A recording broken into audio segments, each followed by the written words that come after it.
మనకు తెలిసిన వ్యక్తులలో చాలామంది ఇప్పుడు ధనాన్ని ఎందుకు ఆశ్రయిస్తూ ఉన్నారు?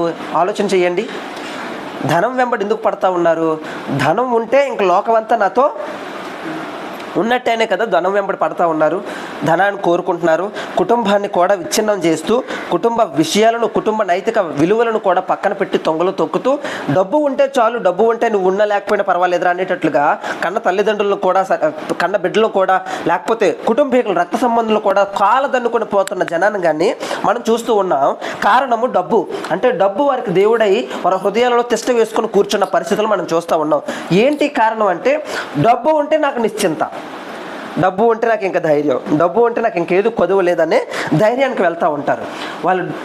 అంటే ఆర్బీఐ అనే సంస్థ డబ్బులను ముద్రించి దానికి విలువను కట్టి, అంటే ఇంటర్నేషనల్గా ఉన్నటువంటి దాని యొక్క విలువను కట్టి మన వద్దకు తీసుకొని వస్తే, దాని విలువ ఎప్పటికప్పుడు మారిపోతూ పడిపోతూ లెగుస్తూ పడిపోతూ లెగుస్తూ ఉన్న క్షణాలలోనే దాని మీద అంత నమ్మకం పెట్టుకుంటే, నిన్ను నన్ను భూప్రపంచమంతటిని సృష్టినంతటిని కలుగు చేసిన దేవాది దేవునికి దగ్గరకు నువ్వు వచ్చినప్పుడు నీ హృదయము, నీ మనసు ఇంకెంత ధైర్యంగా ఉండాలి, ఇంకెంత నమ్మకంగా ఉండాలి, ఇంకెంత నిశ్చింతగా ఉండాలి.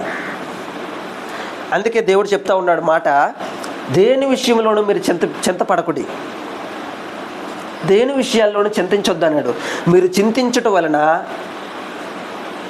మీ ఎత్తు ఒక మోరుడు ఎంతైనా పెంచుకోగలరా అని ప్రశ్నిస్తున్నాడు దేవుడు. మనం చింతించడం ద్వారా మనం ఏమీ పైకి రాలేము అనే విషయాన్ని, మనం ఏమీ కొంత సంపాదించుకోలేము అనే హెచ్చరికను మనకు తెలియజేస్తూ ఉన్నాడు అనమాట. కాబట్టి మనము దేవుని యొద్దకు వస్తున్నామనే అనే విషయాన్ని మనం ఎంత జాగ్రత్తగా, ఎంత ఉన్నతంగా, ఎంత విలువగా ఎంచాలంటే, ఆయన దగ్గరికి వెళ్తున్నాను, ఇంకా ఆయన కౌగిలిలోనికి నేను వెళ్తాను.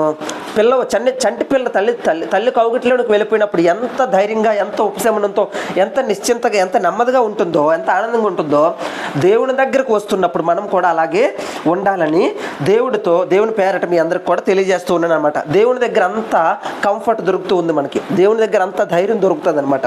చుట్టుపక్కల ఎంత గందరగోళ పరిస్థితులు ఉన్నా, ఎంత తుఫాను అల్లకొల్లలు ఉన్నా, నీ నావలో యేసు ఉంటే అల్ప విశ్వాసి అని అనిపించుకోకుండా బ్రతకడానికి ప్రయత్నం చేద్దాం, అలా ఉండడానికి ప్రయత్నం చేద్దాం.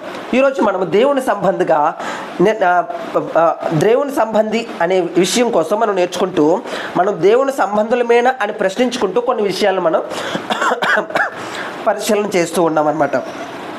అందులో దేవుని సంబంధి తన చెవిని పరీక్షించుకుంటాడు. దేన్ని పరీక్షించుకుంటాడంట? మన చెవులను పరీక్షించుకుంటాడు. మనిషికి ఒక చెవి ఉన్నాయి, రెండు చెవులు ఉన్నాయి. ఒకసారి చూడండి, తడుని చూసుకోండి ఒకసారి. ఎన్ని ఉన్నాయి మనకు చెవులు? ఒకటి ఉందా, రెండు ఉన్నాయా? రెండు ఉన్నాయి. రెండు చెవులు దేనిని, ఒకే విషయాన్ని వింటాయా, రెండు విషయాలు వింటాయా? ఆలోచించండి. ఒక విషయాన్ని రెండు చెవులు వేరువేరుగా ఉంటాయా?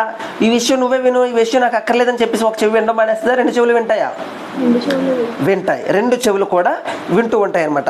ఇక్కడ యోబు గ్రంథంలో చెప్తున్న మాట 34వ అధ్యాయము 3వ వచనంలో, అంగలి ఆహారమును రుచి చూచినట్లు చెవి మాటలను పరీక్షిస్తుంది అని చెప్తున్నాడు. మన చెవులు మనకు ఉండడానికి కారణం లోకంలో ఉన్నవన్నీ వినడానికి కాదు, పరీక్షించుకోవడానికి. పరీక్ష దేనికి? నువ్వు ఏమి వింటున్నావో జాగ్రత్త అని చెప్పడానికి పరీక్షించుకోవాలని చెప్తున్నాడు అనమాట.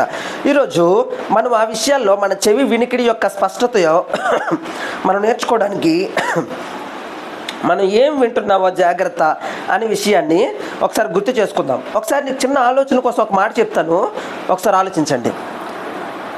దేవుడు వింటున్నాడు అని అంటే నువ్వేం వింటావు? దేవుడు చూస్తున్నాడు అంటే నువ్వేం చూస్తావు? నువ్వు ఏదో ఒక విషయం వింటున్నావు, ఇదేదో భలే ఉంది, చాలా బాగుంది, చాలా ఇంట్రెస్ట్గా ఉంది, కొత్త విషయం ఇలాగ ఉంది ఇదేదో అని చెప్పి ఏదైనా ఒక కొత్త విషయం నువ్వు వింటా ఉన్నప్పుడు, దేవుడు నువ్వు అక్కడ ఉన్నావనే విషయం, నువ్వు వింటున్నావనే విషయం ఆయన వింటున్నప్పుడు నువ్వు ఎలా వింటావు? నువ్వు ఏదైనా చూస్తూ ఉన్నప్పుడు దేవుడు చూస్తున్నాడు, నిన్ను చూస్తున్నాడు అనే విషయం నీకు తెలిసినప్పుడు నువ్వు ఏం చూస్తావు? ఏం వింటావు, ఏం చూస్తావు? దేవుడు నిన్ను వింటున్నాడు, నిన్ను చూస్తున్నాడు అనుకుంటే, నువ్వు మాట్లాడే విషయాలు దేవుడు వింటున్నాడు అనుకుంటే ఏం మాట్లాడతావు? నువ్వు చూసే విషయాలు నువ్వు చూస్తున్నావని దేవుడు చూస్తున్నాడని తెలిస్తే నీకు ఏం చూస్తావు? పరీక్షించుకోవాలా వద్దా? దేవుడు చూస్తే నువ్వేం చూస్తావు? సాధారణంగా పబ్లిక్గా ఎందుకు తప్పులు చేయమని చెప్పండి. మనం పబ్లిక్గా తప్పులు చేయడానికి ఎందుకు భయపడతాం? చేసిన వాళ్ళు ఉన్నారు,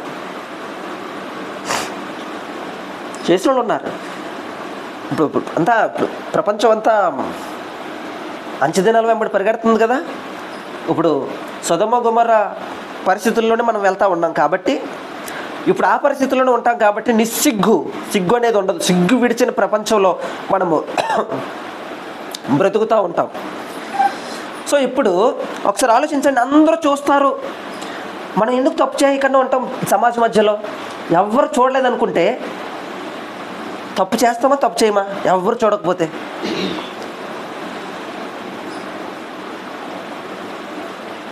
ఆలోచించండి ఒకసారి. కారణం ఏంటంటే అందరూ చూసి నన్ను ఒక నిర్ణయానికి వచ్చేస్తారు. అందరూ చూస్తే నా మీద నేను తప్పుడు వ్యక్తిని అనుకుంటారని మనం జాగ్రత్తగా బ్రతకడానికి ప్రయాసపడతాం. మనుషులు చూస్తున్నారని తెలిస్తే నువ్వు అలా బ్రతుకుతే, దేవుడు చూస్తున్నాడని తెలిస్తే మనం ఎలా బ్రతకాలి? దేవుడికి మరుగైనది ఏదైనా ఉందా? నీ బెడ్రూమ్లోకి నువ్వు దూరిపోయిన తర్వాత నీ గురించి ఎవరికీ తెలీదు. నువ్వు పాతాళానికి వెళ్ళిపోయిన దేవుడు నిన్ను చూస్తాడు. అక్కడ ఎక్కడ దాక్కోగలం దేవుని దృష్టికి మనం? దేవుడు చూస్తున్నాడు, దేవుడు వింటున్నాడు అని తెలిస్తే నువ్వు నేను ఏం వింటాం, ఏం చూస్తాం? పరీక్షించుకోండి. ఈరోజు ముందుకు వెళ్దాం. మనం ఏం వినాలి అంటే క్రీస్తుని గురించిన విషయాలను మనము వినడానికి ప్రయాసపడాలి. ఎప్పటికప్పుడు జాగ్రత్త పడుతూ ఉండాలన్నమాట. జాగ్రత్త పడుతూ ఉండాలి. ఏం వినాలి అంటే క్రీస్తు చెప్పింది వినాలి, క్రీస్తుని గురించి వినాలి, క్రీస్తు చెప్పిన విషయాలు వినాలి. ఎందుకు వినాలి? ప్రశ్న, ఎందుకు వినాలి మనం? నువ్వు ఆలోచించండి. ఇక్కడ నీకు మంచినీళ్ళు ఉన్నాయి, మంచినీళ్ళు ఇక్కడ ఉన్నాయి, పక్కన మురుగుగుంటలో నీళ్ళు ఉన్నాయి, రెండూ ఉన్నాయి. నువ్వు మంచినీళ్ళు తాగకుండా నువ్వు మురుగుగుంటలో నీళ్ళే తాగుతానన్నావు అనుకోండి, నీకు ఏది మేలు చేస్తుంది? అది తాగిన వెంటనే నీకు ఖచ్చితంగా రోగాలు వస్తే రావా? ఏదో ఒక వ్యాధి మన శరీరాన్ని అంటుకుంటుందా అనుకోదా? మంచినీళ్ళు తాగినప్పుడు నువ్వు జీవం కలిగిన వాడిగా నీ శరీరానికి కావాల్సిన నీరు శాతం నీ లోపల ఉండడానికి ఉపయోగపడుతుంది కాబట్టి మంచినీళ్ళు తాగాలి. చెడ్డ నీరుని తాగావనుకో, శరీరానికి ఉపయోగపడే శాతం నీళ్ళు ఉపయోగపడతాయో తిరిగి దాని నుండి వచ్చిన నష్టం మాత్రం ఖచ్చితంగా నువ్వు అనుభవిస్తావు. దేవుని గురించి వినకపోతే లోకం గురించే వింటావు, లోకం గురించే తెలుసుకుంటావు, లోకం గురించే నువ్వు శ్రద్ధ కలిగి ఉంటావు. అందుకే దేవుని దగ్గరికి రావాలి మనం, అందుకే దేవుని యందు మనము నిలవబడాలి. మీకు ఎప్పుడైనా జ్ఞాపకం చేసుకోండి, పడవ నీటిలో ఉన్నంత కాలము పర్వాలేదు, కానీ పడవలోనికి నీళ్ళు వచ్చాయా ఏం జరుగుతుంది? అది మునిగిపోవడం ప్రారంభిస్తూ ఉంటుంది. ఒకేసారి మునిగిపోద్దా? అంచెలంచెలుగా మునిగిపోద్ది. కొంతసేపటికి పీకల లోతుకు వచ్చిన తర్వాత అమ్మో నేను మునిగిపోతున్నాను అనే తృష్ణకు అనే స్పృహకు వస్తావన్నమాట. అంతవరకు అది మునిగిపోతున్న విషయం మనకి అర్థం కాదు. ఎక్కడ కన్నం పడ్డదో, ఎక్కడ చిల్లు పడ్డదో నీకు నాకు తెలీదు. సో జాగ్రత్త. లోకం నీలోనికి ప్రవేశిస్తే అది ఎక్కడ ప్రవేశిస్తుందో గమనించుకో, ఎక్కడ నీలోనికి వస్తుందో పరీక్షించుకో. ఈ పరీక్షించుకునే పద్ధతిని నువ్వు జాగ్రత్తగా, వివేచనగా, విచక్షణతో, ఆత్మ నడిపింపుతో నువ్వు లోకములో నుండి వేరై లోకంలో బ్రతకాలి. అర్థమైందా? ఏం చెప్పాను? లోకము నుండి వేరై లోకంలో బ్రతకాలి మనం. పడవ సముద్రంలోనే ఉంటుంది, పడవలోనికి నీరు మాత్రం రాదు. మన జీవితం అలాగే బ్రతకాలి. యేసుక్రీస్తు ప్రభువుల 33 సంవత్సరాల తన యవ్వన కాలపు జీవితం శోధనకరమైన జీవితం. ప్రతి శోధనను ఆయన జయిస్తూ ఆయన శరీరాన్ని ఎప్పటికప్పుడు విధేయత కోసం నొప్పించుకుంటూ దేవుని మాటను నెరవేర్చడం కోసం, దేవుని పనిని నెరవేర్చడం కోసం ఎప్పటికప్పుడు ఆయన ఈ లోకపు ప్రతి శ్రమను జయించడానికి ఆయన శ్రమపడ్డాడు అని బైబిల్ చెప్తుంది. ఈరోజు నువ్వు నేను ఇదే లోకంలో, ఆయన జీవించిన లోకంలోనే నువ్వు నేను బ్రతుకుతున్నాం. ఆయన బ్రతికిన ప్రదేశంలోనే బ్రతుకుతూ ఉన్నాం, ఆ భూమి మీదే బ్రతుకుతూ ఉన్నాం. మరి నీకు నాకు ఎందుకు వీలు కాదని అనుకుంటున్నామో అది అర్థం కాకుండా మనం క్రీస్తు దగ్గరికి రాకూడదు. క్రీస్తు దగ్గరికి వస్తున్నామంటే నా యందు జయ జీవితం కోసం దేవుడు తను తాను అప్పగించుకున్నాడు అనే విషయానికి మనం గుర్తు చేసుకోవాలి. నువ్వు జయ జీవితమైన జీవితంలో బ్రతకడానికి ఆయన నీ కోసం మరణానికి అప్పగించుకున్నాడు. పునరుద్ధాన బలాన్ని నీకు ఇవ్వడానికి ఆయన తిరిగి లేచి నీ కోసం నా కోసం తన కార్యాన్ని జరిగించాడు అనమాట. ఆయనలో ఉన్నటువంటి గొప్ప కార్యము అదనమాట. మనము వినే పరీక్ష యేసుక్రీస్తు చెప్పింది, యేసుక్రీస్తు గురించి వినాలి. మనం యేసుక్రీస్తు ఎలాంటి వాడో వినాలి, యేసుక్రీస్తు ఏం చెప్పాడో రెండు వినాలన్నమాట. ఈ రెండు వినడం ద్వారా నువ్వు నేను దినము వెంబడి దినము, క్షణం వెంబడి క్షణము రూపాంతరము చెందడానికి ఆయన వాక్యము అనే ఉదక స్నానం మనకి ఎంతగానో ఉపయోగపడుతూ ఉందన్నమాట. క్రీస్తు చెప్పింది వినాలి. మత్తయి సువార్త 7వ అధ్యాయము 24వ వచనంలో కొన్ని మాటలు ఉంటాయి, జాగ్రత్తగా చూద్దాం. మత్తయి సువార్త 7వ అధ్యాయము 24 వచనం. కాబట్టి ఈయన మాటలు విని వాటి చొప్పున చేయు ప్రతి వాడును బండ మీద తన ఇల్లు కట్టుకొనిన బుద్ధిమంతుని పోలి ఉన్నాడు. ఎంత స్పష్టంగా చెప్పాడు చూసారా? ఈ నా మాటలు. మనము ఈ నా మాటలే, ఆయన మాటలే వింటామా? ఆయన మాటలే వింటామా? గమనించండి ఒకసారి.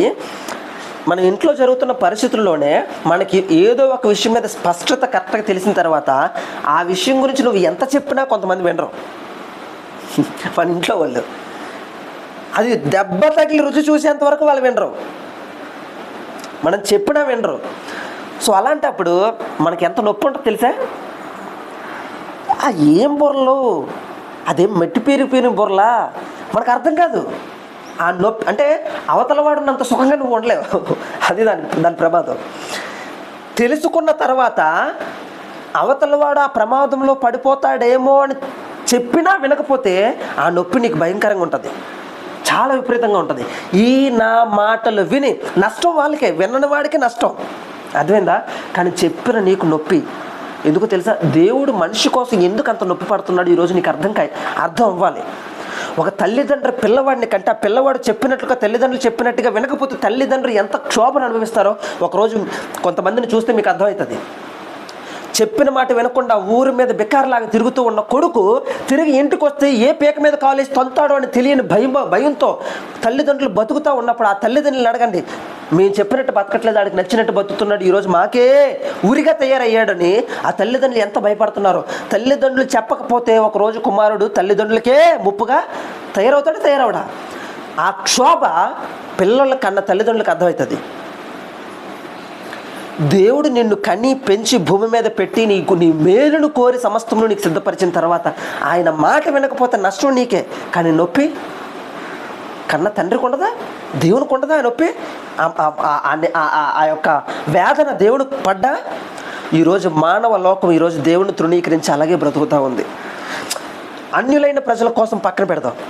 యేసు క్రీస్తు అంటే ఏదో ఏదో ఏదో ఏదో అనుకుని ఉవ్విళ్ళూరుతూ పరుగులు పెడుతూ గుంపులు సమూహాలుగా వెంబడిస్తున్న ప్రజలను ఒక్కసారి అడగండి, యేసు క్రీస్తు అంటే ఎవరు, నువ్వేం తెలుసుకున్నావని అడగండి. ఏ ఒక్కరైనా సరైన సమాధానం చెప్తారేమో. కారణం తెలియదు, యేసుక్రీస్తు అంటే ఏంటో తెలియదు. కన్న తండ్రి కోసం తెలుసుకొనకపోతే తండ్రికి ఎంత క్షోభ ఉంటుందో ఆలోచించండి. ఆయన చెప్పింది వినకపోతే వీడు పాడైపోతాడే అన్న బాధ తండ్రికి ఉండదా? దేవుడికి ఉండదా? మనల్ని కన్న తర్వాత, మనల్ని పెంచిన తర్వాత, మనకింత సుఖ సౌఖ్యాలను దేవుడిచ్చిన తర్వాత ఆయన మాట వినకపోతే ఆయన ఎంత బాధపడతాడన్న దుఃఖం దేవుడికి ఉండదా? ఆలోచిద్దాం. ఆ తండ్రి హృదయాన్ని అర్థం చేసుకున్నవాడే తండ్రి చిత్తాన్ని చేయగలడు. తండ్రి బాధ యందు పాలు పంపులు కన్న పొందుకున్న యేసుక్రీస్తు ప్రభులు వారు ఈ భూలోకానికి వచ్చి తన్ను తాను అర్పించుకున్నాడు నీ కోసం, నా కోసం. ఈరోజు మనం ఏం చేస్తున్నాం? మనం ఎవరి కోసం మనం అర్పించుకుంటున్నాం? ఈ నా మాటలు విని తన జీవితాన్ని కట్టుకున్నవాడు బండ మీద కట్టుకున్న ఇల్లులా పోలిని ఉంటాడని చెప్తున్నాడు. ఈ నా మాటలు వింటే నీ ఇల్లు రాయి మీద ఉంటుంది, రాతి మీద ఉంటుంది, స్థిరముగా ఉంటుంది, పడని జీవితంగా ఉంటుంది. వింటామా? యేసుక్రీస్తు చెప్పింది వినాలని చెప్తున్నాడు. అందుకే ఇక్కడ ఏం చెప్తున్నాడు? యేసుక్రీస్తు చెప్పింది వినాలని చెప్తున్నాడు అనమాట. యోహాను సువార్త 4వ అధ్యాయము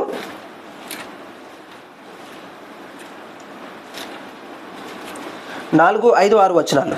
యోహాను సువార్త 4వ అధ్యాయము. యాకోబు ఆ, తన కుమారుడైన యోసేపుకి ఇచ్చిన భూమి దగ్గర నుండి మొదటి యోహాను పత్రిక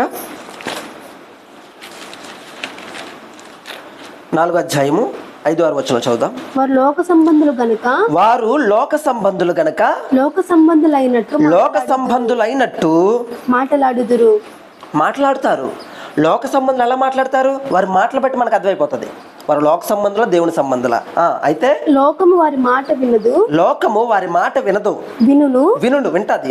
మనము దేవుని సంబంధులము కాబట్టి ఎరిగిన వాడు మన మాట వినును. దేవుణ్ణి ఎవరైతే ఎరుగుతారో వాళ్ళే దేవుని మాట వింటారంట.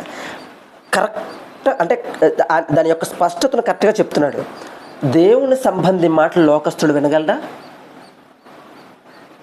వినలేడు. దేవుని సంబంధి మాట దేవుని సంబంధే వింటాడంట.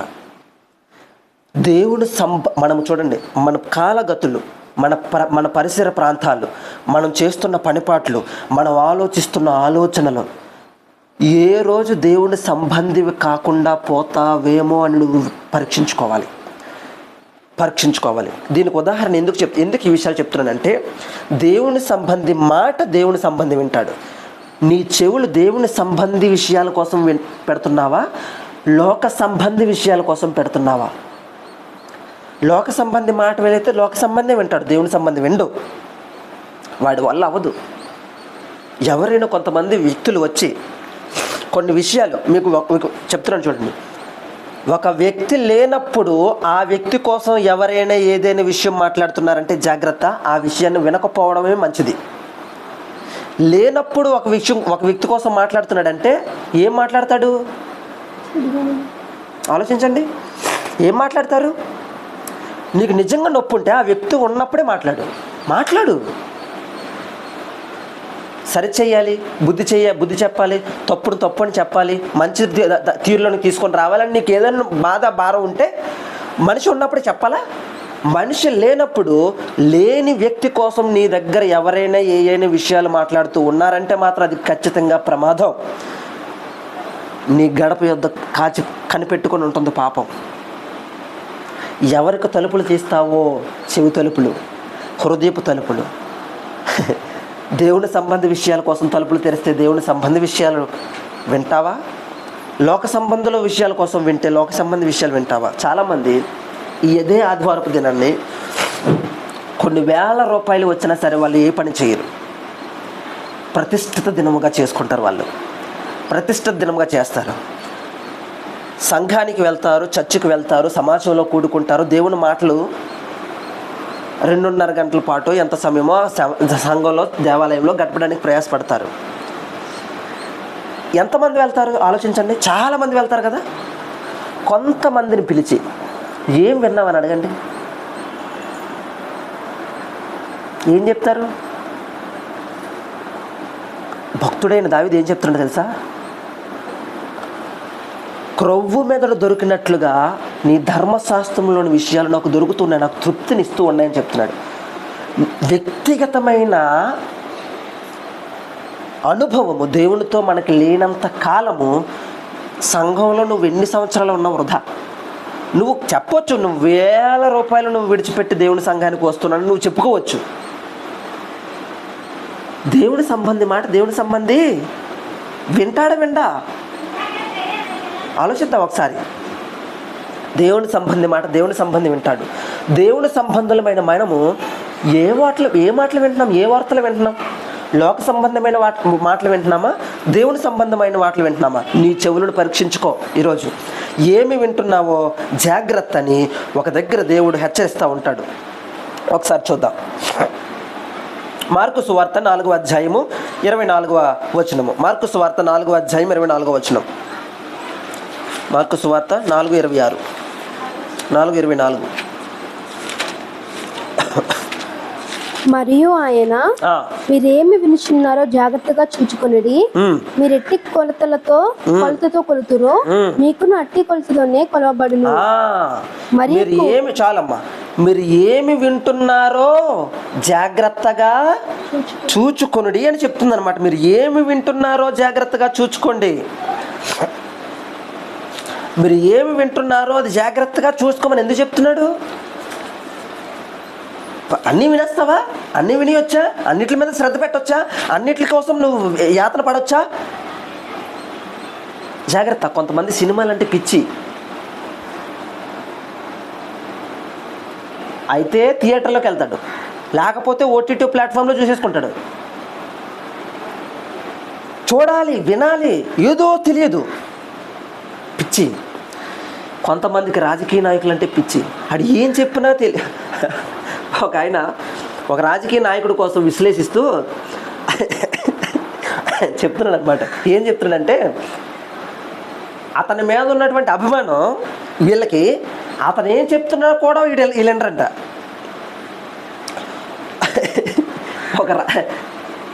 ఆ రాజకీయ నాయకుడి మీద ఉన్నటువంటి నాకున్నటువంటి అభిమానం అతను ఏం చెప్తున్నాడో కూడా వినే స్థితి ఉండదన్నమాట. దానికి ఉదాహరణ చెప్తూ కొన్ని వీడియో క్లిప్స్ పెట్టాడు అనమాట. అక్కడ రాజకీయ నాయకుడు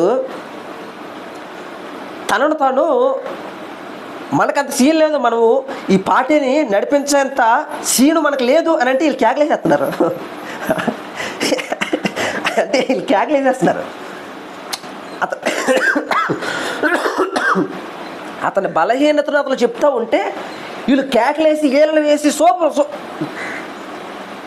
అంటే ఆయన ఏం మాట్లాడుతున్నాడో కూడా తెలియదు. ఆయన ఏదో మాట్లాడితే చాలు అన్న దగ్గర ఉండిపోతారనమాట. ఏంట పిచ్చి? నువ్వు మనిషివి కదా? నువ్వు మనిషివి కదా? నీకు చెవులు పనిచేయవా? నీకు బుద్ధి పనిచేయట్లేదా?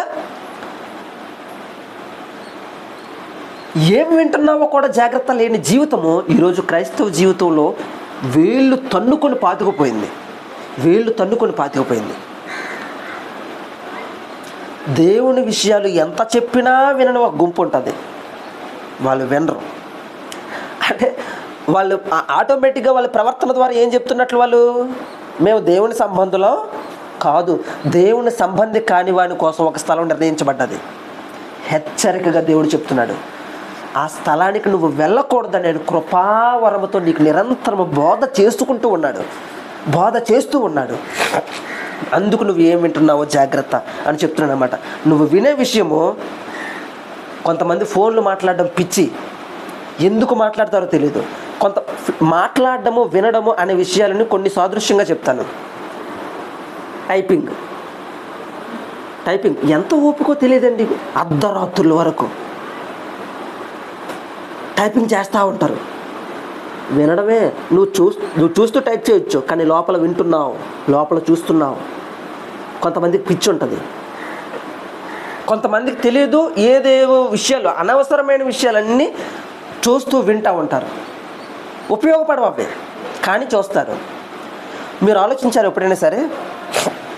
ఇంతకుముందు 5 years బ్యాక్కి వెళ్తే మీకు ఏది అవసరమో షాప్కి వెళ్ళి అదే కొనుక్కునే వాళ్ళ, ఇంకేమైనా ఎక్స్ట్రా కొనేవాళ్ళ? ఒక 5 years బ్యాక్. నేనేం చెప్తున్నా అర్థమవుతుందా? మనకి ఏది అవసరమో, మనం ఉన్న పరిస్థితుల్లో, మనం ఉన్న ప్రాంగణము, ఈరోజు నాకు ఇదేదో అవసరం పడుతుంది, దీనికోసం చాలాసార్లు ఇబ్బంది పడాల్సి వస్తుంది అని చెప్పి చాలామంది మిక్సీలు కొనుక్కున్నారు లేదా? నూరుకోవడం, రుబ్బుకోవడం ఇబ్బంది అవుతుంది, మిక్సీ ఉంటే సుఖంగా కాసేపు ఆడించుకోవచ్చని మిక్సీ కొనుక్కున్నారు, అవసరం కాబట్టి. మిక్సీ కోసం వెళ్ళి ఇంకేమైనా కొన్నారా? అక్కడ ఉన్నవన్నీ చూసి ఇంకేమైనా కొన్నారా? బాగుందని. ఒక 5, 6, 7 సంవత్సరాల క్రితం ఏమి లేవు, కానీ ఇప్పుడు చూడండి, ముందే చూస్తున్నారు వీళ్ళు ఫోన్లోని. నీ అవసరం లేదు, అవసరం లేకపోయినా నీ దగ్గర తెస్తాడు, తెచ్చి నీ ముందు కళ్ళ ముందు పెడతాడు. ఇదేదో బాగుందే అని విశ్లిస్టులు ఎడుతూ ఉంటావు. అట్లన్నింటిలో అంటే నీకు అది ఇష్టము, ఇది నచ్చింది అని కొన్ని పెడతావు. నీకు వాటి కోసం నీకు డైలీ నోటిఫికేషన్లు పంపిస్తూ ఉంటాడు.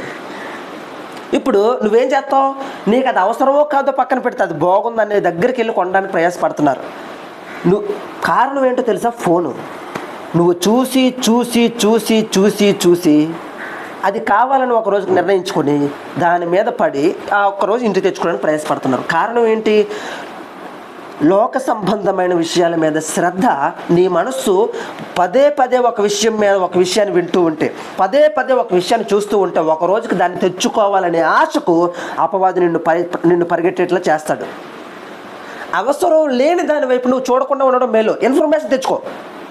నువ్వు ఇన్ఫర్మేషన్ కోసం నీ దగ్గర పెట్టుకో, రేపొద్దున ఉపయోగపడుతుందేమో పెట్టుకో, ఇన్ఫర్మేషన్ తెచ్చుకో. కానీ అదే పని నువ్వు చేస్తూ ఉన్న ప్రతిదీ ఒక రోజుకి నిన్ను చాలామంది ఇలాంటి పరిస్థితులు ఎలా చెప్తాయి తెలుసా? వస్తువులను నువ్వు పదే పదే చూస్తున్న దగ్గరికి నువ్వు ఒకరోజు తప్పు చేస్తావు. నీకు అవసరం లేని దూబరా చేస్తావు. నీ కష్టము, నీ శ్రమ, నీ లోపల రక్తము చెమటగా మారి నువ్వు చిందించిన ప్రతి ఒక్క రూపాయి విలువ లేకుండా, ఆలోచన లేకుండా నువ్వు దూబరా చేసే ఖర్చు నువ్వే లెక్క చెప్పుకోవాలి. దూబరా చేస్తావు, విలువ ఉండదు, దూబరా చేస్తావు. రెండోది ఏంటో తెలుసా? కొంతమంది వ్యక్తులతో ఉన్న సహవాసము కొంతకాలానికి ఎలా మారిపోతుందో తెలుసా? అది విడిచిపెట్టని బాండింగ్గా మారిపోయే ప్రమాదం ఉంటుంది. అది ప్రమాదం. రక్త సంబంధి కావచ్చు, తల్లిదండ్రులు కావచ్చు, పిల్లలు కావచ్చు, ఎవరైనా కావచ్చు. నీకు కొంతమందితో ఉన్న సంబంధము లేకపోతే ఉండలేము అనే దగ్గరికి వెళ్ళి ఈరోజు ఎన్ని హత్యలు చూస్తున్నారు తెలుసా? డ్రమ్ అని, కుక్కర్ అని, ఫ్రిడ్జ్ అని మూటలు కట్టేసి పోలీస్ స్టేషన్ తలకాయ ఎట్టుకుని పోలీస్ స్టేషన్ దగ్గరికి వెళ్ళిపోయాడు. ఏంటి పరిస్థితి? ఒక వ్యక్తితో పదే పదే సంబంధం, పదే పదే మాట, పదే పదే సహవాసం, పదే పదే చూపులు, పదే పదే స్పర్శలు చేయడం వల్ల చేసే తప్పిదము పాపానికి దారితీస్తుంది. అందుకే నీ జీవితం ఇదేనికి వింటున్నావో ఎందుకండి దేవుడు మన జీవితంలో ఇన్ని అవయవాల ద్వారా మనకు బుద్ధిని నేర్పడానికి ప్రయత్నం చేస్తున్నాడు. దేవుడు లేకపోతే నీ జీవితం ఖచ్చితంగా చెమ్మ చీకటి. ఏం చేస్తావో తెలీదు. ఆ చీకట్లో నీ తల నువ్వే తీసేసుకుంటావేమో, ఆ చీకట్లో నీ చెయ్యి నువ్వే నరికేసుకుంటావేమో, ఆ చీకట్లో నీ కాళ్ళు నువ్వే నరికేసుకుంటావేమో. దేవుడు లేకపోతే వెలుగు లేని చోట చీకటి అలుముకుంటుంది. ఆ చీకటి క్రమంలో చీకటి కార్యాలనే చేస్తావు, వెలుగు కార్యాలను చేయలేవు. అందుకే ఏమి వింటున్నావు, ఏమి చూస్తున్నావు జాగ్రత్త. నువ్వు చూసేవి, నువ్వు వినేవి ఈరోజు నువ్వు పుట్టినప్పటి నుంచి నేటి వరకు నువ్వు ఏమి చూస్తావో, ఏమి విన్నావో ఈరోజు నిన్ను డిసైడ్ చేస్తుంది. నువ్వు ఏంటో నీ జీవితాన్ని చూపిస్తూ ఉంటుంది. ఈరోజు నువ్వు తీసుకున్న ప్రతి నిర్ణయం పూర్వం ఉన్న నీకున్న అనుభవమే. నువ్వు విన్న విషయాలు, నువ్వు నేర్చుకున్న విషయాలు, నువ్వు చూసిన విషయాలే. జాగ్రత్త. అందుకే జాగ్రత్త. దేని విషయంలో నువ్వు ఎక్కువగా, దేవుని విషయం ఉంటే జీవానికి దారి, లోకపు విషయాలు ఉంటే మరణానికి దారి. నీ చెవులు నువ్వే జాగ్రత్తగా పరిశీలించుకో. చెవులో ఏదో పడ్డది అని అంటేనే ఒక్క నిమిషం నీ చెవులు నొప్పి అని తెలియగానే నిద్ర పట్టదు. పడుతుందా నిద్ర పట్టదు. పడుకోలేవు, నించోలేవు, కూర్చోలేవు, ఏ పని చేయలేవు, ఎవరితో మాట్లాడలేవు. దాన్ని మళ్ళా చెవుల నుండి తీసేంత వరకు నీకు ఉపశమనం కలగదు. మరి నీ శరీరము, నీ మనస్సును పాడు చేస్తున్న నొప్పి తెలియని ఎన్నో విపరీతమైన ప్రమాదాలు మనల్ని పట్టుకున్నప్పుడు వాటిని శుభ్రం చేసుకోవద్దు, వాటిని కడుక్కోవద్దా? జాగ్రత్త సుమ. వాటిని వెంటనే మనము విడిచిపెట్టి దేవుని వైపు మనం అడుగులు వేస్తే దేవుడు మనల్ని నడిపించడానికి ఆయన ఎల్లప్పుడూ మన కోసం సిద్ధంగానే ఉన్నాడనే విషయాన్ని నేర్పిస్తూ ఉన్నాడు. మరొక విషయం చెప్తున్న విషయం ఏంటో తెలుసా? అందుకే ఏం వింటున్నావో జాగ్రత్త. 2 తిమోతి పత్రిక 4వ అధ్యాయం 3-4 వచనాల్లో ఒక మాట చెప్తా ఉంది. తిమోతికి రాసిన 2వ పత్రిక 4-3-4 వచనాలు.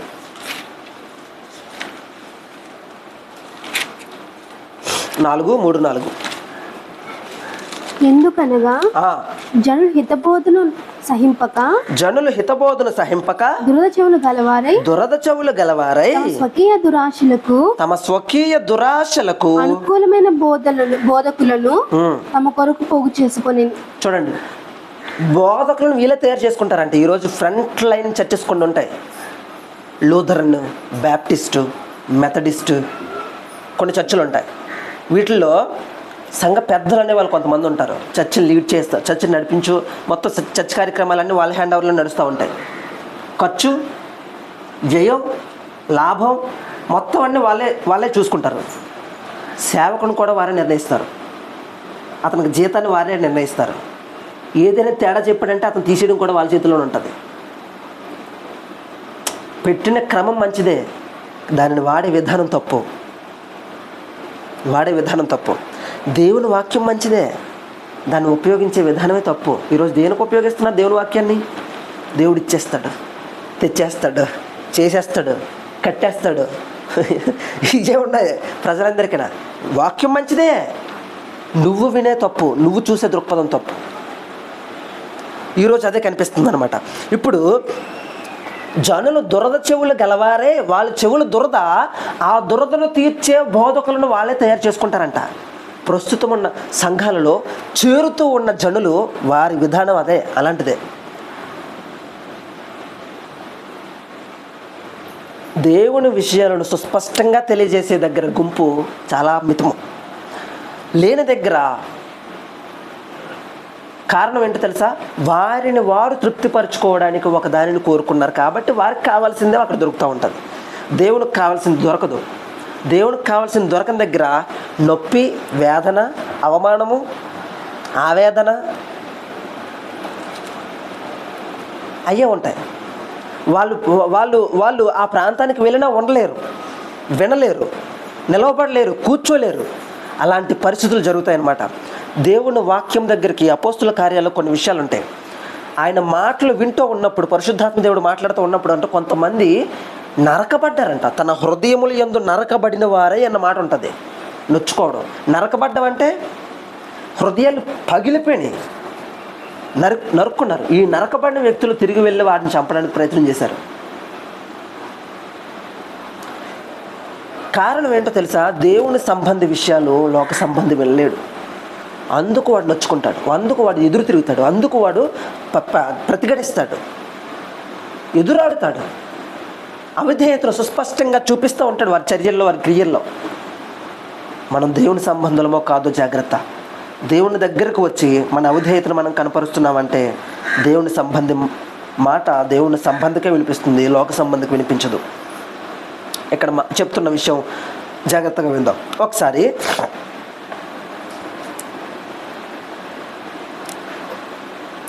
యాకోబు పత్రిక 4వ అధ్యాయము 16వ వచనం చదువుదాం. యాకోబు పత్రిక 4వ అధ్యాయం 16. 4:16. ఇప్పుడైతే మీరు మీ డంబముల యందు అతిశయపడుచున్నారు, ఇట్టి అతిశయమంతయు చెడ్డది. ఇట్టి అతిశయమంతయు చెడ్డది. మన చెవులను ఏమి వింటున్నామో పరీక్షించుకోవాలనే పరిస్థితులలో ఈ డంబముగా ప్రవర్తించే ప్రవర్తన మనకు తెలియకుండానే మన లోనికి వచ్చేస్తూ ఉంటుంది.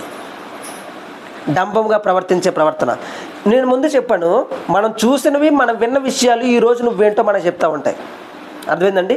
నువ్వు దేని మీద శ్రద్ధ పెట్టావో, దేని మీద అయితే ఎక్కువ ఇది ఇలా ఉండాలా నీ శ్రద్ధ పెట్టి చూసావో, ఆ విషయాలు ఈరోజు నేను డిసైడ్ చేస్తే నువ్వేంటో అని.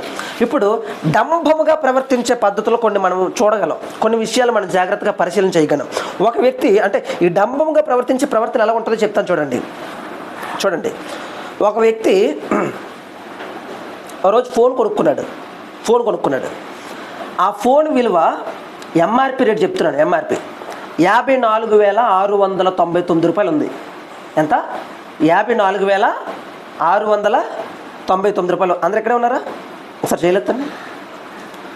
54,699 రూపాయలు మొబైల్ కొనుక్కున్నాడు. ఎంఆర్పి రేటుకి అమ్ముతాడా? దాని మీద అంటే ప్రొడక్ట్ మీద ఆ రేటు ఉంటుంది, కానీ వస్తువు ఆ రేటుకి అమ్మడు, తక్కువకి అమ్ముతాడు. ఎంతకు రావచ్చు? 54,000 అంటే అది దాదాపుగా 45,000 దగ్గర రావచ్చు. ఎంఆర్పికి దానికి చాలా చాలా వ్యత్యాసం ఉంటుంది. 44,000 వరకు రావచ్చు అది. ఇప్పుడు అది ఆ వ్యక్తి కొని తెచ్చి చూపించి ఎంత ఫోన్ అని అడిగాను అనమాట. 54,000 అన్నాడు. ఎంఆర్పి ఇప్పుడు అంతా డిజిటల్ కదండి. నువ్వు ఎంత చెప్పావో ఆ వస్తువుని తీసుకుని వచ్చి నా ఫోన్లో కొట్టానంటే దాని రేటు చెప్పేస్తుంది. చెప్తా ఒక 1,000 రూపాయలు అటు ఇటులో నువ్వు రేటు ఎక్కువ వేసుకొని వచ్చేమో చెప్పాడు. చెప్పి ఫోన్ తీసి చూపిస్తూ ఉన్నాడు. బిల్లు అక్కడే ఉంది, రాస్తారు కదా బిల్లు, ఆ బిల్లు అక్కడే ఉంది. 44,000 వచ్చింది. 54,000 అన్నారంటే దాని రేటు ఎంఆర్పి రేటు, కానీ డిస్కౌంట్లో వచ్చింది అన్నాడు. తర్వాత డంబం అంటే అదే. డంబం అంటే ఏంటో తెలుసా? నీ దగ్గర ఉన్నది ఎంతని అంత అని చెప్పుకోవడానికి ప్రయత్నం చేసే డంబం. నువ్వు విన్న విషయం ఎక్కడో వింటావు. ఆడు బతుకింతే, వాళ్ళ జీవితం ఇంతే, వాళ్ళ వాడుకలు ఉంటే, కానీ వాళ్ళు చెప్పే విషయాలు అంతా. ఒకసారి ఒక తమ్ముడు నా దగ్గరికి వచ్చి బాధపడ్డాడు అనమాట. ఏంటంటే, అనియా వాళ్ళకి ఏదో ఇబ్బంది అన్నారు అనియా, వాళ్ళ అవసరం తీరడానికి ఆ వస్తువు పట్టుకెళ్ళి వాళ్ళకి ఇచ్చాను. ఆ వస్తువు పట్టుకెళ్ళి వాళ్ళకి ఇస్తే వాళ్ళు చెప్పిన మాట ఏంటి తెలుసా? 20 రూపాయలదా 30 రూపాయలదని అడిగారు అని నన్ను. అంటే మా వాళ్ళు అందరూ 20 అంటున్నారు, 30 అంటున్నారు, ఇదంతా చెప్పు అని అంటే నాతో బాధపడుతున్నాడు. ఇది 20, 30 కాదు, నేను చాలా ఎక్కువ పెట్టే కొన్నాను. ఎక్కువ పెట్టే కొంటే ఆడు 20, 30 అంటున్నాడు. అప్పుడు అడిగాను అనమాట, 20, 30 అనడం వల్ల నీకు వచ్చిన నష్టం ఏంటి?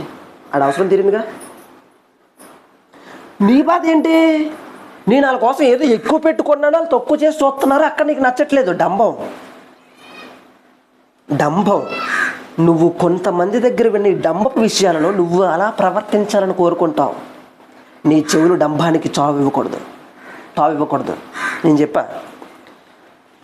ప్రయాసపడి వాళ్ళకి లేదు అవసరం అన్నప్పుడు వస్తువు కొనిసి ఇచ్చావు కదా, ఆ వస్తువు విలువ అవసరాన్ని తీర్చిందా లేదా అన్నది మాత్రం చూడాలి. వాళ్ళు తీసుకున్న వ్యక్తి, పొందుకున్న వ్యక్తి.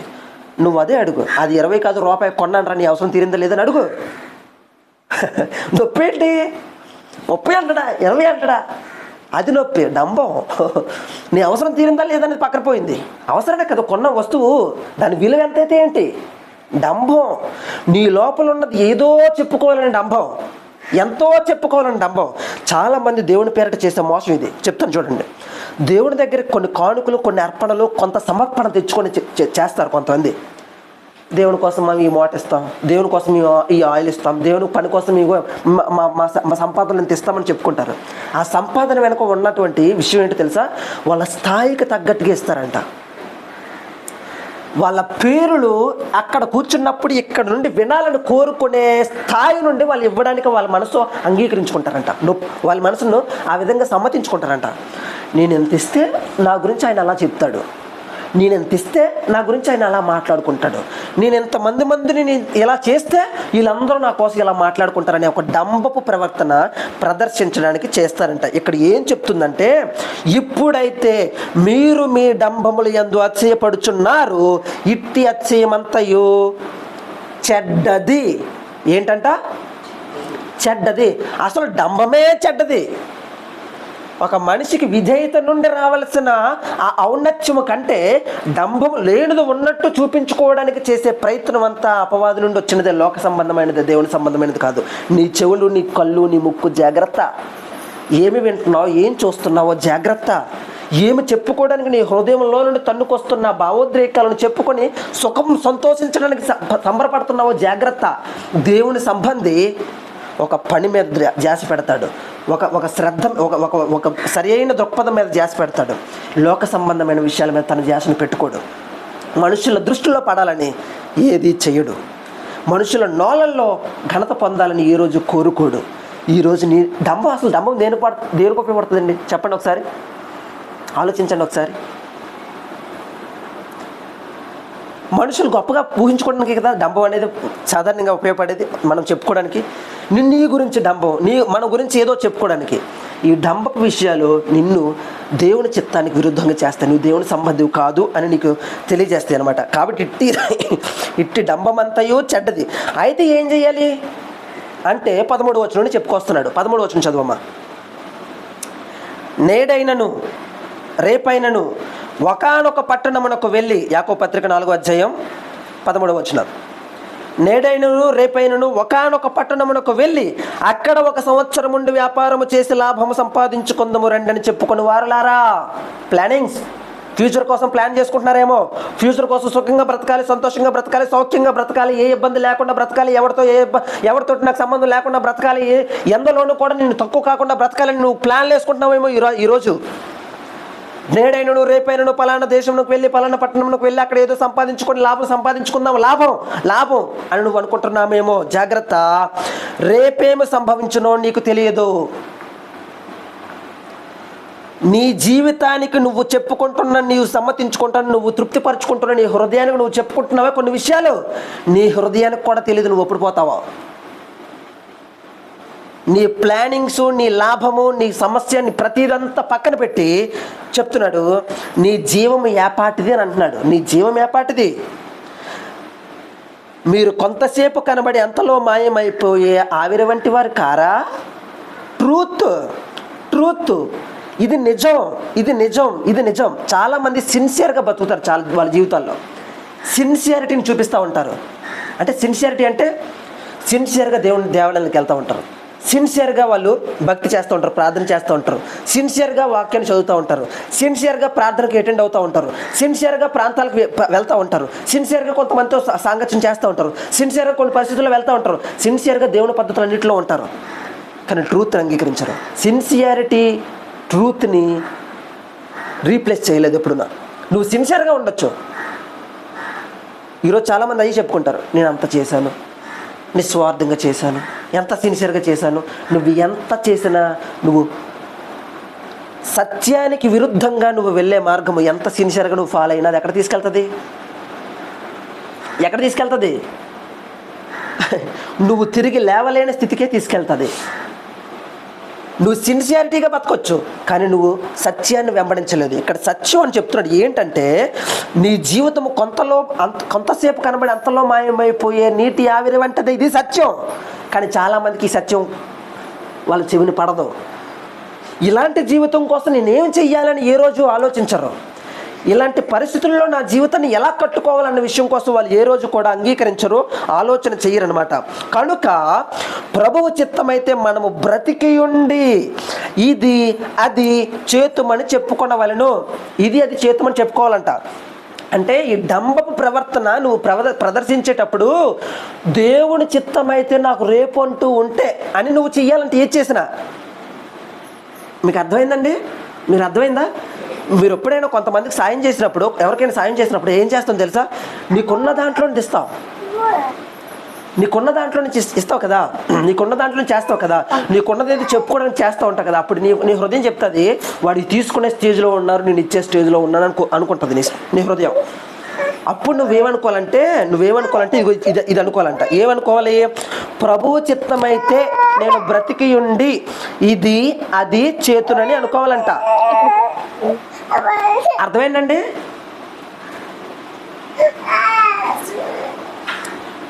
మనం ఏమనుకోవాలంట?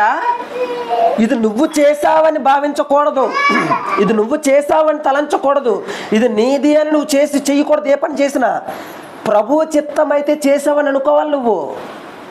మీకు అర్థమైందండి? ఏ ఉపకారం ఏ వ్యక్తికి చేసినా అది ఎందుకు చేసావో తెలుసా? ప్రభువు చిత్తమైతే ఇది అది చేతుమని చెప్పుకోవాలంట. అంటే నేను ప్రభు చిత్తం చేశాను, ఈరోజు నీకు ఇవ్వడం ప్రభు చిత్తం రా బాబు, నాదంటే ఏమీ లేదు, నేను ఇవ్వగలిగేది ఏమీ లేదు, ప్రభు చిత్తమై ఉంది, నీకు ఇవ్వమన్నాడు, ఇచ్చేసాను అంతే. అది నువ్వు ఇంకా దేవుడు నువ్వు తేల్చుకోండి అని చెప్పాలి. అలా చెప్పగలరా ఎవరైనా? నువ్వు ఇచ్చావంటే స్పెషల్గా. ఒక ఆయన నాతో మాట్లాడుతూ, బ్రదరు, పాస్టర్ గారు, ఈరోజు మనం కొన్ని పనులు చేయాలి బ్రదరు, ఈ రోజుల్లో ఏం చేయాలని అడిగాను. కొంతమందికి ఉపకార కార్యక్రమాలు చేయాలి, మనం సేవా కార్యక్రమాలు చేయాలన్నారు. ఏంటండి అని అంటే, భోజనాలు ఇవ్వడం, దుప్పట్లు పంచడం, ఇలాంటివి చెయ్యాలండి అన్నాడు. ఎందుకండి అని అడిగా. ఎందుకండి అంటే మనము ఉన్నాము అని తెలియడానికండి అని అన్నాడు. ఎందుకంటండి అంటే వాళ్ళందరూ నువ్వున్నావు అని గుర్తెట్టుకోవాలా? దేవుడు ఉన్నాడు కదా గుర్తెట్టుకోవాలి. అది కదా. సరే చేస్తున్నారు కదండి మీరు ఆల్రెడీ. అంటే చేస్తున్నానండి, చూస్తున్నట్టున్నారు మీరు కూడా అని అన్నాడు. చూస్తున్నానండి, నిన్నే పెట్టినట్టున్నారు కదా అని అడిగాను. అవునండి, మా అమ్మగారి చేతుల మీద నుండి ఇచ్చాను. బాగున్నాయండి, ఫోటోలు అవి బాగున్నాయి, చూసాను, వీడియోలు కూడా పెట్టారు, బాగున్నాయి. ఇప్పుడు ప్రభు చిత్తమైతే చేస్తానన్నవాడు ప్రజలకు కనబడాలని చేస్తాడా? ఈరోజు బతికి ఉండడమే ఎక్కువ కాబట్టి ఏదో చేశాడు ఆయన దేవుని కోసం. ప్రభు చిత్తమైతే ఇది అది చేస్తామని చెప్పాలి. అంటే ప్రభు చిత్తమైతే ఎందుకన్నానంటే ఈరోజు బ్రతికి ఉండడం ప్రభు చిత్తం. అందుకు నువ్వు ఈ పని చేసావు. నేను పోతే నేను చేయలేనురా బాబు, నా చేతుల్లో ఏమీ లేదు. నాకు బతుకనిచ్చిన దేవుడు ఈరోజు చేసే కృపనిచ్చాడు, ఆయన చిత్తాన్ని నాకు బయలుపరిచి నీకు ఇవ్వమని చెప్పాడు. అంతే. ఇది పుడుతుంది మనిషి జీవితంలో. డంబం ఎక్కడి నుంచి వస్తుంది? లోపల నుండి పుట్టుకొచ్చే డంబం. చూసే విషయాలు, సమాజం, లోకం నుండి నీ దగ్గరకు వచ్చేది డంబం. దేవుణ్ణి పక్కన పెట్టి దేవుని మహిమను దొంగలించి నీకు నువ్వుగా మహిమను పొందుకొని ప్రజల నోళ్ళలో ఆహాకారాలతో నువ్వు వెలగాలని చూస్తావు అనమాట. అది డంబం. అందుకు నీ డంబపు బుద్ధిని అంతటిని పక్కన పెట్టి దేవుని చిత్తము, దేవుని ఈరోజు నాకు బతుకునిచ్చాడు కాబట్టి చేయగలుగుతున్నాడు అని చెప్పండి. అప్పుడు దేవుని యందు మీకు ధనము సమృద్ధిగా కలుగుతుంది. జాగ్రత్త. పరలోకమందు ధనం కూర్చుకోమని చెప్పిన పద్ధతి ఏంటంటే అది దేవుని పద్ధతి. నువ్వు అక్కడికి చేస్తూ ఉన్నప్పుడు దేవుడికి చేస్తున్నాననే పద్ధతితో నువ్వు చేయాలంట. అందుకు చేయమని చెప్పాడు. కాబట్టి ఈరోజు మీరు చేసేవి కానీ మీరు ఇచ్చేవి కానీ దేవుని పక్షమే చేస్తున్నారో మనుషుల పక్షంగా చేస్తున్నారో జాగ్రత్తగా పరిశీలన చేసుకోండి. దేవునికి మీకే సంబంధము. మరొక విషయం చెప్తున్నాను, జాగ్రత్త వినండి. 1 యోహాను పత్రిక 2వ అధ్యాయము 16వ వచనం. 1 యోహాను పత్రిక 2వ అధ్యాయం 16వ వచనం. 2:16. లోకంలో ఉన్నదంతయు అనగా శరీరాశయు నేత్రాశయు జీవపు డంబములు తండ్రి వలన పుట్టిన కావు, అవి లోక సంబంధమైనవే. శరీరాశ, నేత్రాశయు, నేత్రాశ, శరీరాశ, నేత్రాశ, జీవపు డంబం ఇవేది కూడా దేవుడి నుంచి వచ్చింది కాదంట, లోకంలో నుండి వచ్చిందంట. ఇది లేకుండా ఎవడైనా ఉన్నాడా ఈరోజు? ఎంత దజ్జాగా, ఎంత ధీమాగా ఈరోజు సంఘాలు నిండిపోయి ఉంటాయి చూడండి. దేవుడి దగ్గరకు వచ్చి డంబం, దేవుడి దగ్గరకు వచ్చి కవరం, దేవుడి దగ్గరకు వచ్చి వాళ్ళ కార్లు, దేవుడి దగ్గరకు వచ్చి వాళ్ళ సూట్లు, వాళ్ళ బూట్లు వేసుకొని తిరుగుతూ ఉంటారే. దేవుడి దగ్గరికి వచ్చి పెళ్ళిళ్ళలో చూడండి, వాళ్ళు పరిశుద్ధ వివాహం అని పేరు ఉంటుంది, కానీ అక్కడది ఏది పరిశుద్ధంగా జరగదు. ఏది పరిశుద్ధంగా జరగదు. అతని ఒంటి మీదకు వచ్చిన సూటుతో సహా దేవుడిని మహిమపరచదు. ప్రారంభపు గడియ, దేవుణ్ణి మహిమపరచడానికి ప్రారంభపు గడియ, ఒక తరాన్ని తయారు చేయడానికి ప్రారంభపు గడియ అది. ఆ గడియలోనే గడ్డి తిని లోకాన్ని వెంబడించి లోకం తన జీవితంలోనికి తన పెళ్లి కార్యక్రమాలను తెచ్చుకొని బతుకుతున్న, పెళ్లి జరుగుతున్న పల్లి సందడిలో దేవునికి విరుద్ధంగా జరుగుతున్నాయి డంబం. ఇదేది కూడా దేవుని నుండి వచ్చింది కాదు, లోక సంబంధమైనది అంట. అది వాళ్ళు వేసి సూట్లు ఎందుకండి? నాకు ఎంతంటే మొన్న మేము కార్యక్రమానికి వెళ్ళాం, బర్త్డే సెలబ్రేషన్కి వెళ్ళాం. బర్త్డే అంటే హౌస్ డెడికేషన్, బర్త్డే సెలబ్రేషన్ రెండింటికి వెళ్ళాం అనమాట. పిలిచారు, ఆహ్వానించారు, వెళ్ళాల్సి వచ్చింది, వెళ్ళాం. వెళ్తే చెమట్లో పట్టి చచ్చిపోతూ ఉన్నారు అందరూ. టిప్పు టాప్కి ఒక ఆయన దిగాడండి, 3 పీస్ సూట్ వేసుకొని. పాప నవ్వాలో ఏడాలో తెలియని పరిస్థితి అయిపోయింది అక్కడ. ఎలా ఉండలేరు అందులో. ఒక్కపోత విపరీతమైన చచ్చి చావు.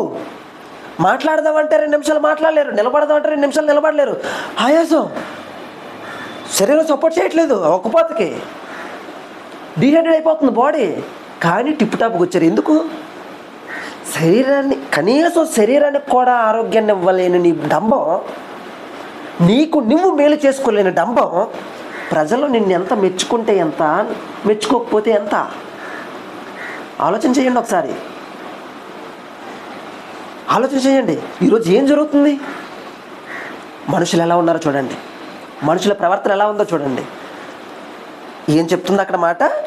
లోకంలో ఉన్నదంతే శరీరాశ, నేత్రాశ, జీవపు డంబము తండ్రి వలన పుట్టినవి కాదు కానీ అవి లోక సంబంధమైనవే. ఇది లోక సంబంధమైనవే. అవి లోకమును దాని ఆశయు గతించిపోవును గాని దేవుని చిత్తమును జరిగించువాడు నిరంతరము నిలుచును. ఇది ట్రూ, ఇది సత్యం. దేవుని చిత్తాన్ని ఎవరైతే చేస్తారో వాళ్ళు నిరంతరం నిలిచిపోతారు. లోకము కోసం ఎవరైతే దేవుని దగ్గర రాజీ పడిపోతారో వాళ్ళు లోకంలో బతుకుతారు, దేవుని దగ్గర బతకలేరు. సత్యాన్ని నువ్వు సిన్సియర్గా లోకంలో బతకొచ్చు, కానీ సత్యాన్ని వెంబడించకపోతే నీకు నష్టమే జరుగుతుంది. ఆ నష్టాన్ని అంగీకరించి ఆహ్వానించి నీ జీవితాన్ని పాడు చేసుకుంటే నీకు నువ్వే బాధ్యుడివి. దాసుడా, నీకు ఇచ్చిన నువ్వేం చేసావని దేవుడు ఒకరోజు నీ దగ్గర లెక్క అడుగుతాడు.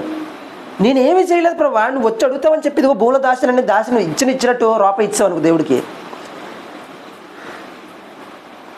చావుకారు దగ్గర పెట్టిన దాని వడ్డీని నేను వసూలు చేసుకుంటానే, నీ దగ్గర పెట్టి దాచి ఉన్నావే. అప్పుడు దేవుడు వీడిని పట్టుకొని వెళ్ళి వెలుపల పడివేయండి అని చెప్తాడనమాట. దేవుడు నీకు ఇచ్చిన విషయాలలో దేవుని కృతజ్ఞతగా బ్రతుకు.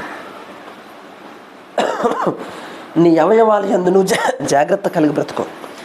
ఏమి వింటున్నావో ఏమి వినట్లేదో జాగ్రత్తగా నిన్ను నువ్వే పరిశీలన చేసుకొని జీవించడానికి ప్రయాసపడు.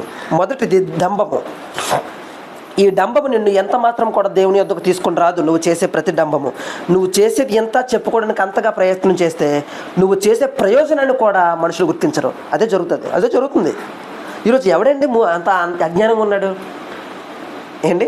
గిఫ్ట్ మనం ఎవరికో కృతజ్ఞతగా ఏదో ఒక గిఫ్ట్ పట్టుకెళ్తేనే తక్కువ తెచ్చాడు అనుకుంటున్నాను. అనుకోవట్లేదా? ఆలోచించండి ఒకసారి. ఇది ఎక్కడో చీపు దొరికిసినట్టు అందరూ తెచ్చాడు అనుకుంటున్నారు. అనుకోవట్లేదండి.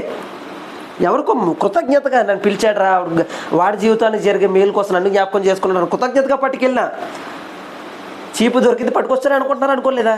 మరి అలాంటప్పుడు నువ్వెంత ఇచ్చి అంత చెప్పుకుంటే అది ఇంకెంత అవమానం. ఆలోచించండి ఒకసారి. సో డంబం నిన్ను అవమానపరుస్తుందే కానీ నిన్ను ఎంత మాత్రం హెచ్చించదు. అదే మేలుకరంగా నీకేదో ఉపయోగపడుతుందని తెచ్చాను రా, అది ఎంతైతే ఇంట్లో తీసుకో అని చెప్పేసి ఇచ్చావనుకో, దానికి వచ్చే విలువ చాలా గొప్పది. హృదయపూర్వకంగా చేయగలిగే మనస్సు మనకు ఉండాలన్నమాట. డంబంతో చేసేవాడికి హృదయం ఉండదు, హార్ట్ఫుల్నెస్ ఉండదు, యథార్థత ఉండదు. యథార్థంగా చేయలేడు. మనుషులు గుర్తించాలని చేస్తాడు, మనిషి యొక్క అవసరతను చూసి చేయడు. నిజంగా వాళ్ళకి అవసరం పడతాదని చేయలేడు. అలాంటి పరిస్థితుల్లో దేవునికి విరుద్ధం. దేవుని చిత్తాన్ని ఎరిగిన వాడు ఇవన్నీ అర్థం చేసుకోగలడు, అర్థం చేసుకుంటాడు అనమాట. సామెతల గ్రంథం 25వ అధ్యాయం 12వ వచనం. సామెతల గ్రంథము 25వ అధ్యాయము 12వ వచనం. సామెతలు 25:12. బంగారు కర్ణభూషణం ఎట్టిదో, బంగారు కర్ణభూషణం ఎట్టిదో అపరంజి ఆభరణము అట్టిదే. అపరంజి ఆభరణము అట్టిదే. వినువాని చెవికి జ్ఞానము గల ఉపదేశకుడు అట్టివాడు. ఏంటో చెప్పండి అమ్మా ఒకసారి. వినువాని చెవికి జ్ఞానము గల ఉపదేశకుడు అట్టివాడే. ఒకసారి అమ్మా జాగ్రత్తగా ఆలోచించండి. వినువాని చెవికి జ్ఞానాన్ని బోధించే ఉపదేశకుడు కూడా అలాంటి వాడేనంట. అంటే ఎలాంటి వాడంట? ఒకసారి చూడండి. బంగారు కర్ణభూషణం ఎట్టుదో, అపరంజి ఆభరణం ఎట్టుదో. బంగారు కర్ణభూషణము, అపరంజి ఆభరణము, ఈ రెండు నువ్వు ఎంత విలువగా నీ బీరువాలు ఎట్టి నీ డబ్బంతా చెల్లించి దాచుకొని పోయినప్పుడు ఎంత దుఃఖపడతావో, ఎంత ఏడుస్తావో, మళ్ళీ తిరిగి తెచ్చుకున్నప్పుడు ఎంత ఆనందిస్తావో అంత విలువగా ఇస్తావే. నీ చెవులకు జ్ఞానాన్ని బోధించే ఉపదేశకుడు కూడా నీకు అలాగే ఉండాలి. కానీ వెర్రి జనం అంతా ఏం చేస్తున్నారో ఆలోచించండి. జ్ఞానాన్ని బోధించే విషయాలు ఎందు వాళ్ళ జీవితాన్ని కట్టుకోవట్లేదు. ఎమోషనల్ డ్యామేజ్ చేసే పరిస్థితుల్లో వారు ఉంటున్నారు. జ్ఞానం లేదు. ఒక మనిషి నిజంగా నిలవబడ్డానికి, తన పరిస్థితుల్లో తను నించోవడానికి బోధించే విధానాన్ని చెప్పే దగ్గర జనం వినువాని చెవుల కంట జ్ఞానం గల ఉపదేశకుడు అలాంటి వాడై ఉంటాడంట. నువ్వు ఏ చెవులతో ఉంటున్నా, వినే చెవులా వినని చెవులా? మన చెవులు అలాంటివి. జ్ఞానము కలిగిన ఉపదేశకుడు పరమ తండ్రి. ఆ తండ్రి యొక్క ఉపదేశము నువ్వు వింటే నీ చెవులు వినే చెవులు, వినకపోతే నీ చెవులు వినని చెవులు. జ్ఞానము గల ఉపదేశకుడు స్వరమును, జ్ఞానము నువ్వు తెలుసుకొని నువ్వు దాని ప్రకారంగా నడుచుకున్నప్పుడు నీ జీవితంలో నుండి వస్తున్న మంచి ఆ సువాసన, ఆ పరిమళ వాసన, సాక్ష్యపు వాసన దేవునికి మహిమ తెస్తుంది. జ్ఞానము గల ఉపదేశకుడిని దేవుని నామానికి మహిమ కలుగుతుంది. నీ జీవితం, నా జీవితం ఎలాగుందో ఆలోచించండి. జ్ఞానం గల ఉపదేశం ఎక్కడ దొరుకుతుందో అక్కడ పరుగు పెడదాం. మన జీవితాలను మార్చుకుందాం, సరిచేసుకుందాం. దేవుడు అవకాశం ఇస్తాడు. కొంతమంది పాత సామెత ఉంటుంది, దేవుడు కరుణించిన. ఆ భజన మన దగ్గర ఉంది. దేవుడు చెప్పే దేవుని యొక్క కరుణా వాక్యం ఇదంతా. కరుణా వాక్యం జరిగింది చెప్పాడు, హిస్టరీ చరిత్ర చెప్పాడు, జరుగుతున్నది చెప్తున్నాడు, జరగబోయేది కూడా చెప్తున్నాడు. ఆయన కృపతో జరగబోయేదని కూడా నీకు చెప్పాడు. అందుకు ఇది కరుణా వాక్యం, అందుకు ఇది కరుణా పీఠం. ఈ పీఠం దగ్గరికి వచ్చి నిన్ను సమర్పించుకొని కృపచేత నువ్వు రక్షింపబడ్డావని విధేయతతో దేవుని యొద్దకు వచ్చావా, కృపలో నువ్వు పాలు పంపులు పొందుకుంటావు. నీ కృపా జీవితం కృపతో నింపబడుతుంది. ఈ కృపావాక్యాన్ని ఈ పూజారి కరుణించడు. ఇందులో ఉండదు, నేను దానికి ఇంకో దానికి లింక్ చేసి చెప్తా ఉంటాడు. అది ప్రమాదం. దానిని వెంబడించే వారి యొక్క స్థితి అలాగే ఉంటుంది. ఒక గుడ్డివాడు ఇంకొక గుడ్డివాడికి త్రోవ చూపలేడు. మనిషికి దేవుడు ఇస్తున్న ఇంకొక అవకాశం దేవుని చిత్తం అయితే ఇది అది చేస్తామని చెప్పుకోవాలి. ఈరోజు దేవుని చిత్తం, ఈరోజు దేవుని చిత్తంలో నువ్వేం చేస్తున్నావో జాగ్రత్త. ఆ చేసిన దానికి ప్రభువా నీ చిత్తమైన జీవితాన్ని నేను నీకు తగినట్టుగా నేను జీవించినందుకు నీకు స్తుతులు తండ్రి అని మన జీవితాలను దేవుని సమర్పించుకుందాం. రేపటి దినం ఇచ్చాడా అంటే పడుకొని తిరిగి లేవకపోతే కృప, దేవుని దగ్గరకు పోతాం మనం. పరుండి మరలా ఉదయకాలాన్ని సూర్యోదయాన్ని చూసామా, దేవుని చిత్తమని ఎంచుదాం. దేవుని చిత్తంలో దేవుడు ఈ దినాన్ని నాకు అనుగ్రహించాడు కాబట్టి ఇది అది చేస్తానని చెప్పుకుందాం, ఇది అది చెయ్యగలమని చెప్పుకుందాం. దేవుడు నాకు ఇచ్చినది, ఆయన నాకు ఈ జీవితం ఇచ్చాడు కాబట్టి నేను చేసింది ఎంత అని దేవుని కృతజ్ఞత చెల్లించేటట్లుగా దేవునితో సత్సంబంధం కలిగి జీవించడానికి ప్రయాసపడదాం. నువ్వు వినే విషయంలో నీ చెవులు జాగ్రత్త. జ్ఞానము గల ఉపదేశాన్ని చెవి గలవాడు వింటాడంట. నీ చెవులు జ్ఞానము గల ఉపదేశాన్ని వింటున్నాయో, బుద్ధిహీనమైన లోక సంబంధమైన విషయాలు యందు నువ్వు దృష్టి పెట్టి తృష్ణ పెట్టి నీ ఆలోచన అంతా నీ స్పృహ అంతా ఆ విషయంలో ఎందే పెట్టి నీ జీవితాన్ని నాశనం చేసుకునే పద్ధతులలో ఉప్పొంగిపోయి తాము సిగ్గుపడవలసిన విషయంలో ఎందే అత్యయిస్తున్నారని చెప్తున్నట్లుగా సిగ్గుపడాల్సిన విషయాలలో అత్యయాన్ని పొందుకొని లోకపు డంబాన్ని ప్రవర్తిస్తూ మనుషుల ఎదుట నీ జీవితాన్ని కొనసాగించుకోవాలని దేవునికి విరుద్ధంగా దేవునికి దూరస్తులు అయిపోతున్నామేమో పరీక్షించుకో. నీ చెవులు నీ జీవితం జాగ్రత్త. దేవుడు హెచ్చరిస్తున్న మాట. తల వంచుకుందాం, కళ్ళు మూసుకుందాం, ప్రార్థన చేసుకుందాం.